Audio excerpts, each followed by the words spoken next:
Nasa ating pong linyang ating mobile journal. True FM Live Report. Girl! Kasama nga po natin si Amy Atienza ang ating Mojo live sa Senado sa mangyayari pa rin pong impeachment trial mamaya mga kapatid. Amy, anong update dyan? Amy? Nagkakaproblema po tayo sa ating linya, sa ating mobile journal na si Amy Atienza. As early as now, sino kaya ang mga senador na nakita niya na dyan sa Senado para po sa mangyayari na ika-anim, kung di tayo nagkakamali, tama, ika-anim na araw po nitong impeachment trial ni VP Sara Duterte. Amy, good morning! Amy? Amy, CD? Wala pa rin si Amy, pumapasok partner. na silang lahat. Pumasok na ba sila, Amy? Gusto lang natin malaman kung anong latest update po Hindi dyan. na ito normal. Amy, good morning. Are you there? Balikan na lang po natin mamaya. Etong si Amy Atienza. Partner, wala pa si Amy. Nagkakaproblema sa line. So, gusto mo bang balikan yung napag-usapan kanina nung bago tayo mag-break? Si Amy nakakatakot ha. Amy Atienza, ba't ka naman matatakot kay Amy? Mahusay na bata yan. Ay, Amy. nakakatakot yung signal na napuputol. Yun na nga. Nakakatakot talaga pag nawawala ng internet connection. Yan ang threat. Minsan natatakot na rin ako dyan kay Amy. Oo, tsaka Atienza. nakakatakot pag ano ha. Yan ang threat. Ikaw talaga. O, alam mo, Yan ang threat. pwede kang kunin na consultant. Both from the prosecution or baka yung defense. Open ka ba? Balikan natin mga Ayan kapatid. na siya. Ano po, si Mobile Journal Amy Amy. Atienza. True FM Live Report. Amy! Amy? Yes, good morning, Ted. Siya para nga sa ika-anim na araw no, ng impeachment trial ni Vice President Sara Duterte, no, inaasahan natin na magkakaroon no, ng oral arguments between the prosecution and the defense para nga doon sa pagpapatawag ng mga tax records, bank records at AMLAC records ni Vice President Sara Duterte, maging ng asawa niyang si Attorney Man Scarpio. Ang nakikita kasi natin dito no, ay kinakailangan at essential ang mga dokumentong ito para nga sa pagpresenta rin ng prosekusyon doon sa dalawa pang article of impeachment ni Vice President Sara Duterte pertaining to the unexplained wealth at confidential funds ni VP Sara. Pero balikan lang din natin no, yung nangyari nga kahapon dito mismo sa trial.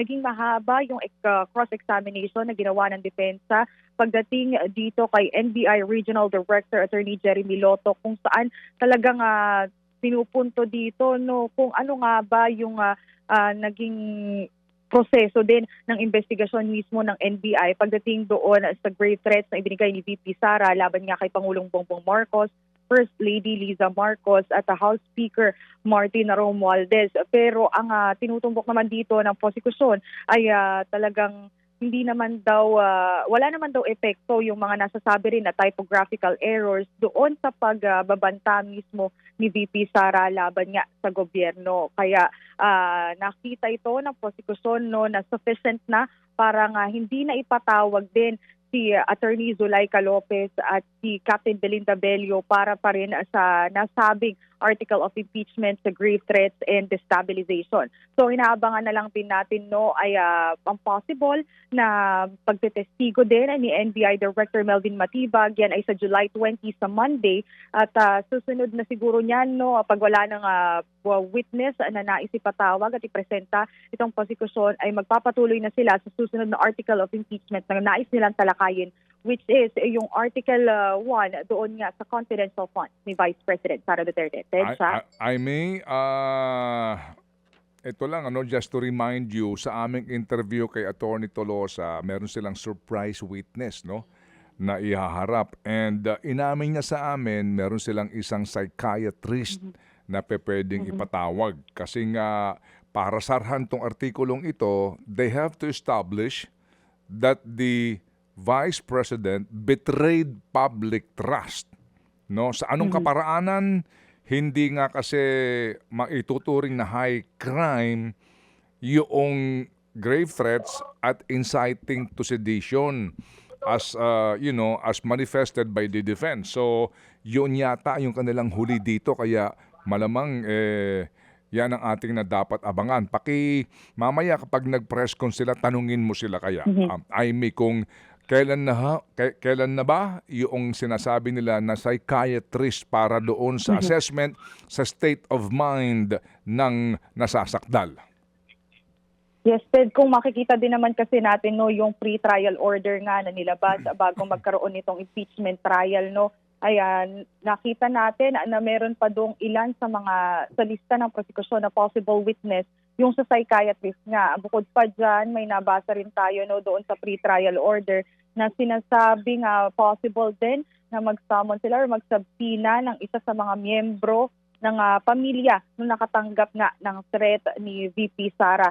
Yan siguro ay para din makita mismo yung epekto no ng grave threat, pero tatanungin natin at alamin din natin no kung ano na nga ba yung magiging plano nitong prosecution moving forward, kung makikita rin natin yung ilan doon sa mga personalities no na nakalapaloob nga sa pre-trial order.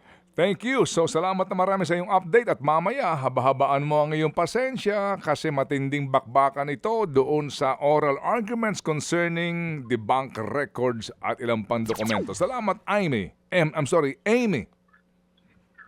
Sa Mobile Journal, Amy Atienza po para sa Ted Filon, DJ Chacha sa 105.9 True FM. Mga kapatid, patuloy po kayong tumutok sa 105.9 True FM para sa totoong balita, impormasyon, music and entertainment. Mag-subscribe sa aming YouTube channel at podcast at sundan nyo kami sa Facebook, Instagram, X at TikTok sa True Network PH. Bisitahin din po ang aming official website, truefm.ph. At panoorin din kami sa True TV Signal, Channel 19. Kami po ang 105.9 True FM. Laging true sa'yo, kapatid.